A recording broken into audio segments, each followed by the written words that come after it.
각 자치회는 그 자치회대로 국가기관마다 또 법이 있어요. 어디 그뿐입니까? 회사에는 사측이 있고 또 학교에는 어느 학교나 학칙이 있습니다. 교회도 그렇습니다. 교회도 이렇게 자유롭게 예배드리지만은 교회도 역시 그 총회마다 헌법이 있고 교회마다 교회 규칙이 있습니다. 왜 그런가 하면 우리 인간이 사는 사회는 법을 통해서 질서가 있어야, 질서가 서야 평화로운 사회가 되고 안전한 사회가 되는 것이에요. 만약에 법을 무시하고 무질서하게 살면 스스로 불행을 자초하게 되는 것입니다. 예를 들면 우리들이 가는 곳마다 교통 신호를 지켜야 돼요. 특별히 세종시는 학교가 많다 보니까 운전하기 쉽지 않잖아요. 계속해서 법규를 지켜야 되고 따라야 돼요. 그러나 그렇다고 해서 우리들이 법규를 무시하고 마음대로 가게 되면 자칫 사고가 나게 되고 자기 안전과 생명에 지장을 가져오게 되는 것입니다. 그 법규를 지키는 게 스스로 나를 지키는 것이죠. 나를 보호하는 것입니다. 그런데 법이라고 하는 건 한마디로 말하면 바꿔 말하면 명령입니다. 그걸 우리가 반드시 행하라고 하는 요구의 명령이에요. 성경을 보면 성경에 많은 이 법이 기록되어 있어요. 이 방대한 책은 우리를 향한 하나님의 요구의 명령입니다. 근데 오늘 본문을 보게 되면 사도 바울이 이제 자기의 일생을 마무리하면서 죽음을 앞에 두고 평소에 지극히 사랑했던 믿음의 아들 디모데에게 간절히 당부하는 내용이 권면하는 내용이 기록되어 있습니다. 그것이 디모데전서, 디모데후서입니다. 그렇게 여러 가지로 쭉 사도 바울이 믿음의 아들 디모데에게 권면을 하다가 고린도후서 마지막 부분에 와서 가장 중대한 명령을 하게 돼요. 그게 뭔가 하면 엄숙한 명령이라고 표시하고 있습니다. 그 엄숙한 명령, 그냥 지금까지 하던 그런 명령보다 훨씬 엄숙한 명령, 그게 무엇인가 하면 바로 복음 증거입니다. 성경을 어디 보아도 엄숙한 명령으로 말한 데를 저는 아직까지 찾아보지 못했어요. 엄한 명령. 그런데 특별히 이 본문에만 이 사도 바울이 믿음의 아들 디모데에게 복음 전도를 엄하게 명령하고 있습니다. 여러분, 이건 무슨 말하냐면 복음 전도가 얼마나 중요한가, 얼마나 강력한 하나님의 명령인가 하는 것을 우리에게 가르쳐주고 있어요. 그것은 우리가 해도 되고 안 해도 되는 그런 명령이 아니고 우리 행하지 않으면 안 되는, 반드시 행해야 되는 우리의 임무와 사명이라고 하는 걸 가르쳐주고 있는 것입니다. 여러분, 근데 오늘 특별히 본문을 보니까 1절에 하나님과 살아있는 자와 죽은 자를 심판하실 그리스도 예수 앞에서 그의 나타나실 곳과 나라를 두고 엄히 명하노니 그랬습니다. 자, 이게 왜 이렇게 엄한 명령인가? 그 엄한 명령의 내용과 그 명령하는 명령자가 누구인가를 보여주는 거예요. 여러분, 우리들이 이렇게 회사에 다닌다고 합시다. 그러면 그 회사에서 바로 내 친구가 나에게 요구하는 것이 있을 수 있고 또 내 직속 상관인 계장이나 과장이나 요즘 팀장이라고 많이 하잖아요. 팀장이 나에게 요구할 수도 있어요. 그 회사 일을 위해서. 물론 다 우리가 지켜야 되겠지만 그러나 만약에 그 회사 최고 책임자인 사장이나 회장이 명령을 한다고 합시다. 그러면 그게 더 중요하잖아요. 더 관심을 기울여야 되고 더 철저하게 완벽하게 그 명령을 지킬 수 있도록 노력하는 것이 우리가 있어야 되고 그래야 되잖아요. 그 명령권자가 누구냐? 이것에 따라서 그 명령의 무게와 정도가 결정이 되는 것이지요. 이와 마찬가지로 이 엄숙한 명령, 복음 전도의 명령자는 하나님이에요.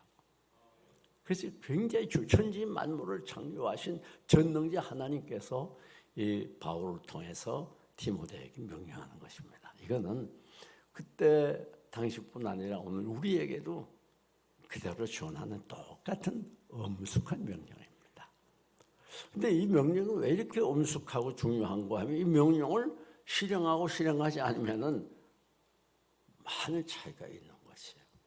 여기 하나님 앞과 산자와 죽은 자를 심판하실 그리스도 앞에서, 이게 무슨 말인가 하면, 그리고 그에 나타나실 것과 또 그랬잖아요. 이 그에 나타난다는 말은 우리 주님이 다시 하늘에서 이 땅 위에 재림하시는 때를 가르쳐요. 이 세상이 계속해서 이렇게 가는 게 아닙니다. 이제 멀지 않아서 우리 주님이 구름을 타고 천사장이 나팔을 불면서 재림할 때가 반드시 있습니다. 이제 내 말이 만날 테니나 봐요.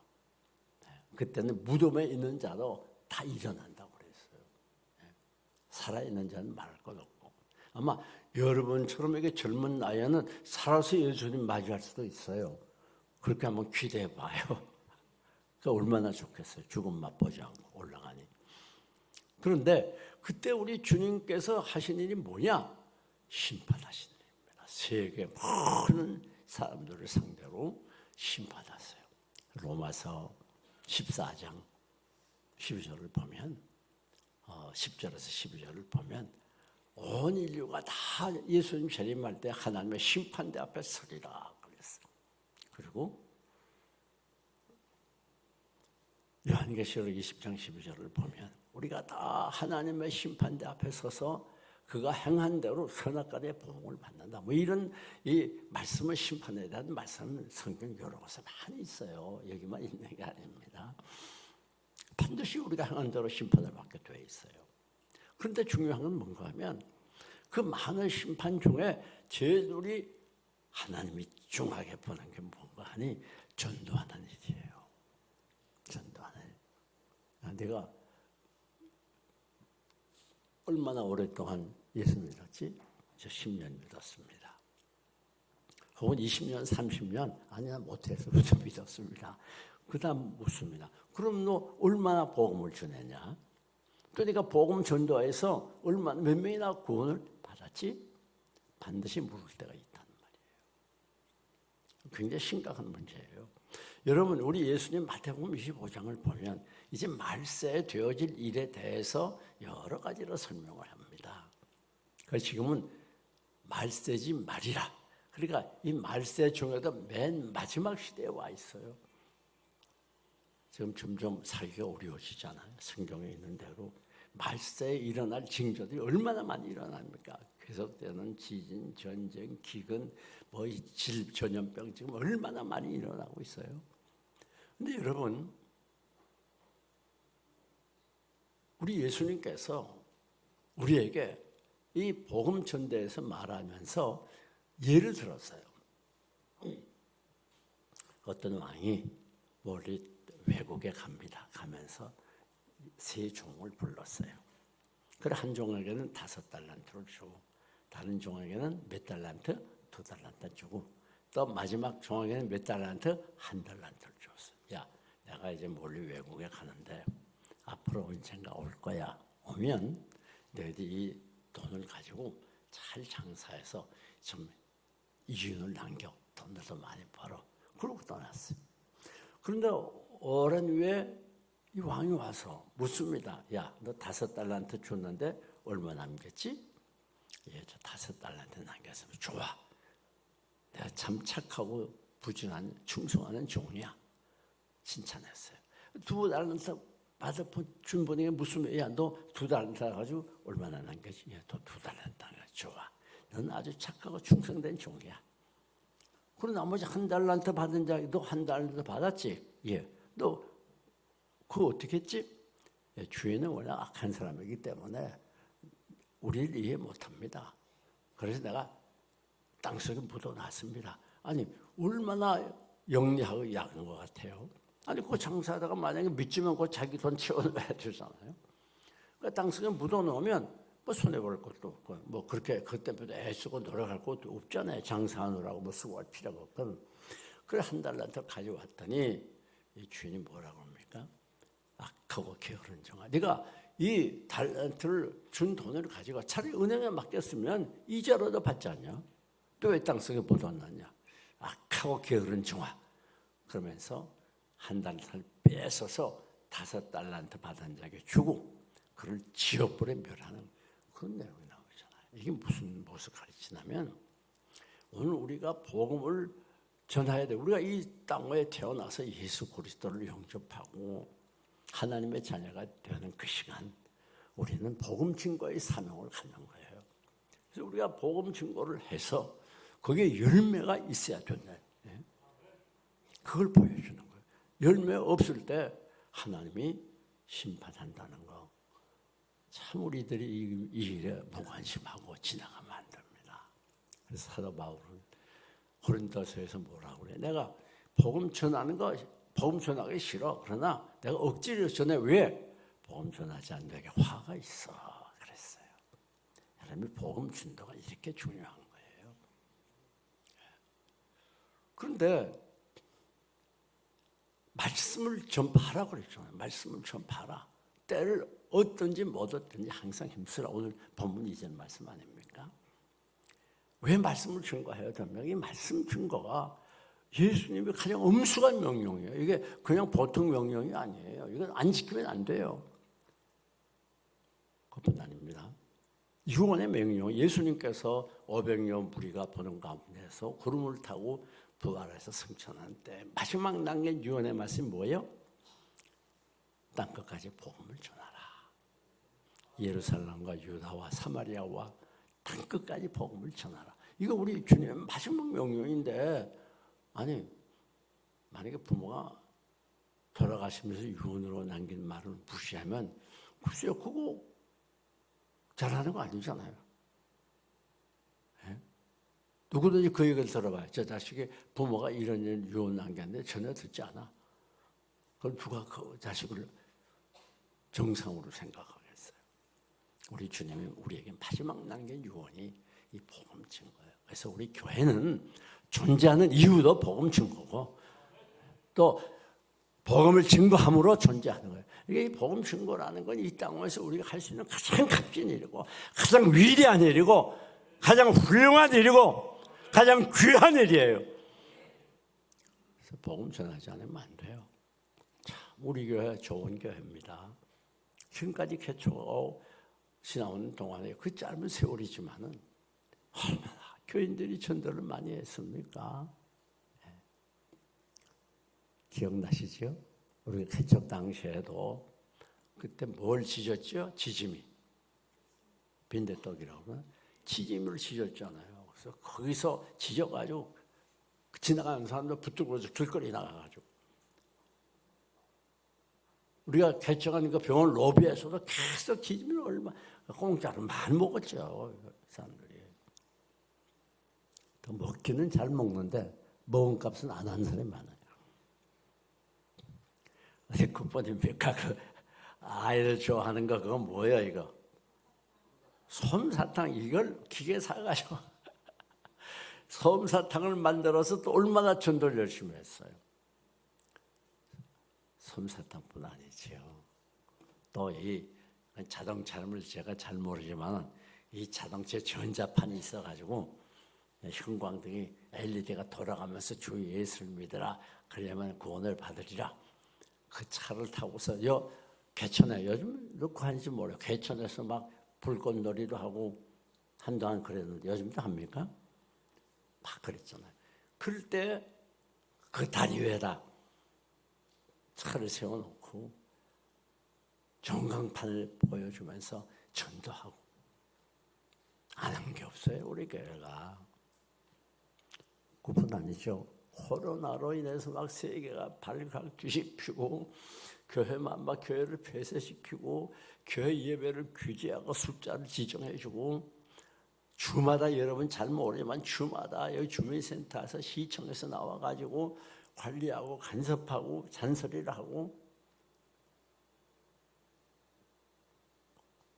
이 코로나 발상자가 바로 교회라고 그러고 그래가지고 불신자들이 막 교인들을 보는 눈이 얼마나 싸나웠어요. 그럴 때도 우리 교우들은 전도를 멈추지 않았어요. 계속 전도했잖아요. 그러니까 오죽하면 다른 사람들이 보면서 너 정신 더 나. 지금 어느 때인데 전도를 해. 그 분위기가 그때 전도할 분위기가 전혀 아니었잖아요. 그래서 나가서 전도해. 왜요? 이게 우리의 사명이기 때문에. 요즘에는 또 이 미세먼지가 극성을 부리면서 황사가 와가지고 이렇게 난리하잖아요. 그래도 나가서 복음을 전하는 거예요. 오죽하면 우리 이 전사 목사님 이렇게 미세먼지 많은데 전도 좀 정지시킬까요? 근데 내가 뭐라 그랬을 것 같아요?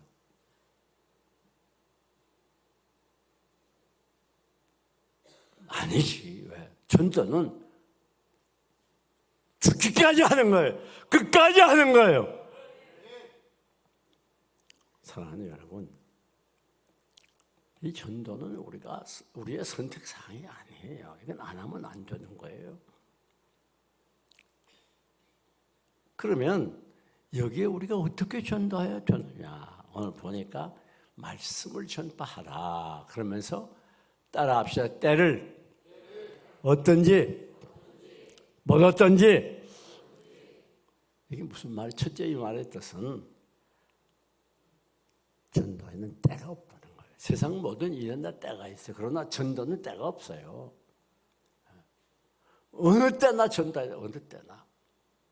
여러분 이렇게 사회가 살기 어려워가지고 막 정치제도를 바꾸자고 그러고 뭐 사람을 바꾸고 이거 막 개헌하고 난리하는데 그런 거 아무리 하여도 되지 않아요. 사람을 변화시키지 않고 사람을 바꾸지 않으면 아무리 제도가 좋아도 그 사람이 행복한 사회가 못 됩니다. 그 제도를 운영하는 사람들이 잘못되어 있기 때문에 행복한 사회가 될 수 없는 거예요. 그래서 이 사회를 정말 살기 좋은 사회로 행복한 사회로 만들고 하나가 되게 하는 길은 복음 전도밖에 없어요. 이 복음이 저들의 심령에 들어가게 될 때에 하나님의 말씀은 운동력이 있어서 저들을 변화시키는 거예요. 주 예수 내 맘에 들어와 계심은 변하여 새 사람 되고 내가 늘 바라던 참빛을 찾음도 주 예수 내 맘에 오신 주 예수 내 맘에 오신 주 예수 내 맘에 오신 물밀듯 내 맘에 기쁨이 넘치는 주 예수 내 맘에 오신. 그렇습니다. 복음만이 생명입니다. 복음만이 변화시킵니다. 복음만이 살리는 것이에요. 이 복음 외에는 변화시킬 수 없어요. 온갖 제도 다 받고 사람을 계속 바꾸어도 결코 사회는 변하지 않습니다.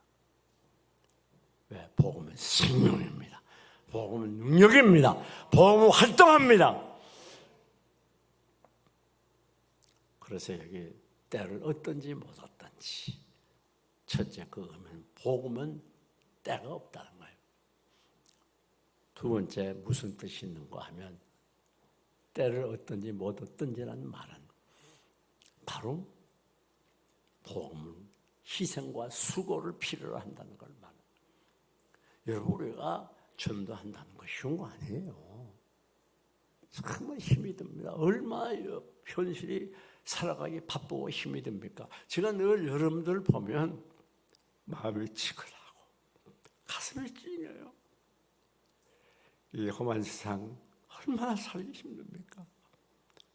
잘 살고 못 살고 이런 건 둘째치고 특수한 사람들 빼면 당장 생활이 어렵고 당장 내야 될 전세를 못 내고 세금을 못 내서 힘들어하는 분들이 얼마나 많아요. 여러분 생각하면 가슴이 아픕니다. 그러나 우리가 꼭 기억해야 될 거 있어요. 우리가 복음 증거는 하나면 안 돼요. 아무리 힘이 들어도, 아무리 수고가 따라도, 아무리 희생이 돼도 복음 증거는 포기하면 안 돼요. 하나님의 응한 명령이에요. 여러분이 복음 증거는 무슨 힘이 있습니다. 우리가 보통 생각할 때 기도는 사단의 공격을 방지하는 거예요. 그렇게 본다고 하면 이 복음 증거는 사단의 나라를 들어가서 공격하는 거예요. 사단의 나라를 침노하는 거예요. 그리고 사단의 영역에서, 사단의 소속에서 그들을 건져서 하나님의 소속으로, 하나님의 나라로 바꾸는 거예요. 그러니까 사단이 가만히 앉아가지고 자기 백성을 뺏기겠습니까? 자기 영토를 뺏기겠어요? 아니죠. 그러니까 우리가 복음 증거를 못하도록, 복음 증거를 의욕을 뺏어가고 복음 증거할 수 없도록 힘든 환경을 만들어주고 몸에 피가 나게 하고 짜증나게 하고 그런다고 말이에요. 여러분, 복음 증거는 쉬운 게 아니에요. 뭐 좋은 소리를 들으면 좋은데 그게 아닙니다. 대부분의 경우 좋은 소리를 잘 못 들어요. 공격하고 비판하고, 야 지금 때가 어느 때인데 전도해. 불신자들이 그래요. 신자들이 그래요. 그래서 코로나 시대에 우리 전도자들이 나가서 얼마나 수고 많이 했습니까? 매일 전도대가 나가 지금까지 하루도 빠짐없이 전도하잖아요. 왜? 이건 하나님의 엄한 명령이기 때문에. 그래서 복음 짓는 거가 정말 가장 값진 일이고 고귀한 일이고 가장 훌륭한 일이고 가장 위대한 일이에요. 여러분, 복음 증거보다 더 값지고 위대한 일이 있다는 게 어디 있습니까? 여러분 무슨 영웅이라고 껄핏하면 TV에 나오지 않아요? 교통사고 나서 지금 차가 불이 탑니다. 그런데 운전수가 기절해서 못 나와요. 그럼 쫓아가가지고 위험을 무릅쓰고 그 사람을 구해서 병원에 이송해서 살았다. 그러면 영웅이라고 얼마나 칭송을 받습니까? 근데 만약에 그걸 그 사람의 내버려 두면 죽을 걸 뻔히 알면서 그 내버려 두고 지나간다면 그 사람 양심 불량을 지어가. 예? 그걸 알았다면 다른 사람이 그걸 어떻게 보겠어요? 오늘 이렇게 영적으로 죽어있는 이 세정 시민들, 이들을 보고 모른다면 안 되죠. 이들을 구원해야 돼요.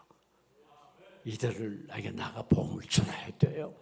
이것이 우리의 사명이에요. 우리의 필연적인 임무예요. 그래서 비록 희생이 따르고 힘이 들어도 복음을 전해야 돼요. 참 얼마나 힘이 됩니까? 이게 얼마나 지금 바쁘고 살기도 힘든 벅찬 이 세상에서 몸은 피곤하고 아이들은 보채고 경제적으로 갈수록 살기가 가득해진 이런 때에 여러분 복음까지 증거하는 거 이게 쉬운 일이 아닙니다. 복음 증거는 우리에게 희생을 요구하고 수고와 노력을 요구하는 거예요. 여러분 어려운 일일수록 힘들지 않아요? 복음 증거처럼 값진 일이 어디 있어요? 값지고 훌륭한 일일수록 힘들고 수고와 노력이 필요한 거예요. 그러나 이것은 우리가 해야 될 일이고 할 만한 일이고 안 하면 안 되는 일이에요. 뿐만 아닙니다. 오늘까지 우리 교회가 이렇게 힘있게 부흥하고 발전한 저변에는 이와 같이 희생을 각오하고 복음을 증거했던 법에 같은 교인들이 있었기 때문이 아닙니까? 뿐만 아니라 때를 얻든지 못 얻든지 복음을 전하라는 말은 복음 전도를 준비하라는 말이에요. 여기 에피판테라고 하는 그가 나타나실 때, 즉 주님이 재림할 때 그 나타난다는 본문의 원어의 뜻은 황제가 등극할 때 사용하는 단어예요. 또 그 나타난다는 원어의 뜻은 두 번째는 이 황제가 자기가 관할하는 그 도시나 지방들을 방문하는 걸 말하는 거예요. 그때 사용을. 근데 그때 그 지방이나 도시의 골목마다 막 거리를 청소하고 깨끗하게 하려고 얼마나 노력을 합니까? 지금은 이렇게 문화가 발달해서 별로 무슨 유리창 문 열고 빨래 말려고 거의 없잖아요. 지금은 되게 집안에서 해결하잖아요. 그리고 옛날에는 그런 게 많았거든요. 유리창마다 빨래 걸어놓은 게 많았어요. 근데 황제가 만약에 방문한다 그러면 다 치워버리는 거예요. 우리나라도 과거에 그러지 않았습니까? 황제가 오는 것을 준비하는 것처럼 다음 세 번째 우리가 때를 얻든지 못 얻든지 복음 전하는 말은 늘 복음 전할 준비를 하고 있으라는 거예요. 성도는 복음 전하는 때가 따로 있는 게 아니에요. 우리가 이렇게 1년에 한두 차례 전도 운동을 벌리는 것은 바로 이게 훈련이 돼서 우리가 이 복음 전도가 우리 생활이 되고 우리 습관이 되고 체질화되도록 하기 위해서 그래서 이거 훈련하는 기간이에요. 이것도 지나게 되면 전도하지 말라 그런 게 아닙니다. 복음 전도처럼 중요한 게 없어요. 교회 가장 큰 보배들은 바로 복음을 증거하는 분들입니다. 그러니까 이 준비해야 돼요. 늘 어디 가나 누구를 만나나 그가 거하는 곳에서 복음을 전해야 돼요. 여러분에게 어떤 직업을 주신 것도 그것에 대해서 복음을 전하라고 하는 하나님의 명령이에요. 누구를 만나든지 때가 어느 때든지 관계없어요. 복음 증거는 영혼을 살리는 거예요. 이번에도 참 마음이 아팠던 것은 소방서에 취직한 지 얼마 안 되는 20대 젊은 소방서가 그만 불난 집에 뛰어들어갔다가 죽지 않았습니까? 얼마나 가슴 아픈 일이에요. 이 세상에서 생명을 구원하는 건 잠깐 사는 동안이지만 우리 이 세상과 영원한 생명까지 구원해주는 얼마나 귀하고 중요하고 값진 일인지 몰라요. 그런 희생 없이 우리가 어떻게 기독교인으로 할 수가 있겠습니까? 여러분, 늘 준비해야 돼요. 대개 우리 선배 목사님들이 후회하게 한 말이 있습니다. 첫째, 목사는 늘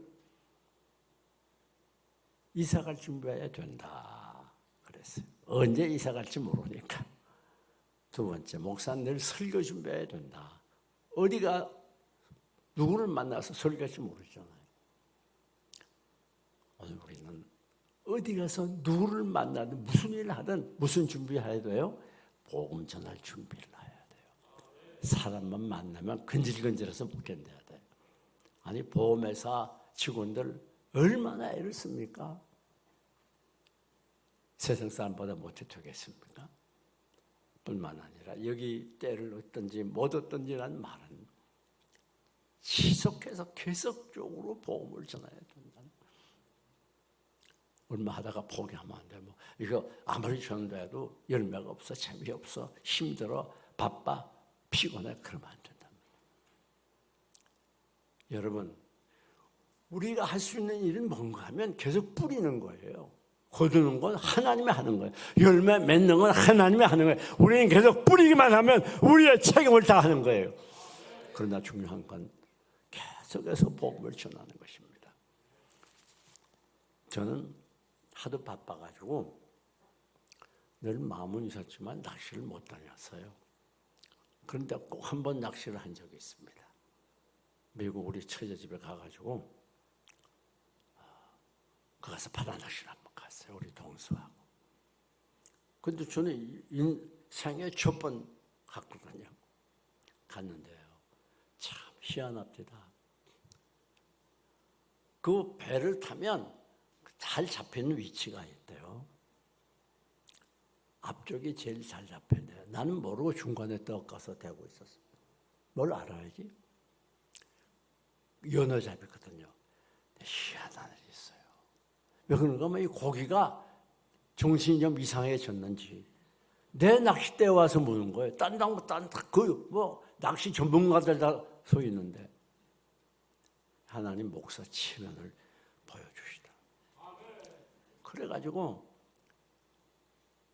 다른 사람 다 못 잡았어요. 저 혼자만 제일 큰 연을 잡았어. 별로 기분이 안 좋아 봐요. 그 다음에 좀 작은 연을 또 잡았어요. 나만 다른 사람 다 못 잡았어. 야, 하나님이 나를 얼마나 사랑하는지. 근데 보통 낚시하는 분들 말들은 뭐라고 그래요? 낚시할 때 중요한 건 오래 기다리라고 그러잖아요. 딱 하고서 이게 뭐 1시간도 좋고 2시간도 좋고. 여러분, 우리가 사람을 낚는 어부가 되려면 계속해서 노력해야 돼요. 열매가 맺히든 안 맺히든 그건 하나님께 맡기고 우리는 계속해서 끊임없이 지속적으로 노력해야 돼요.